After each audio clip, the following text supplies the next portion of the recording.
Nous employons volontiers l'expression les gens. Dans la rue comme ça. Ah, les gens croient ceci, les gens font ceci, etc. D'où vient cette expression? Elle vient du vocabulaire des nobles, des aristocrates par rapport au peuple. Ces gens-là.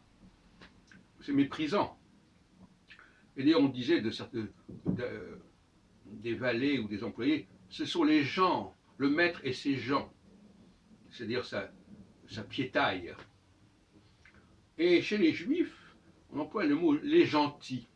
Les gentils, ce sont les gens. C'est aussi un peu la même chose, c'est un peu méprisant également. Ce sont les gens qui ne sont pas de notre milieu, qui ne comprennent pas ce que nous comprenons. C'est la gence. Et donc, finalement, on récupère un vocabulaire qui est utilisé par les gens d'en haut face aux gens d'en bas, mais les gens d'en bas eux-mêmes utilisent ce vocabulaire pour parler des gens qui sont encore plus en bas. Vous savez que l'utilisation des termes de la noblesse à un autre niveau est très connue. Aujourd'hui, on dit monsieur à n'importe qui, alors que ça veut dire monseigneur, madame à n'importe qui.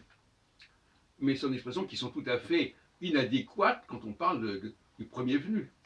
Mais elles sont en usage parce que on utilise la façon, on imite celui qui est en haut. C'est évidemment aussi le cas dans le cas de la langue.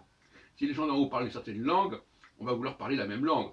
C'est comme ça que les Arabes maghrébins parlent le français ou emploient des mots français parce que ça fait bien et ça parle la langue du maître, du seigneur. Que les Anglais parlent le français, ça fait bien parce que c'était la langue de l'aristocratie normande, etc., etc.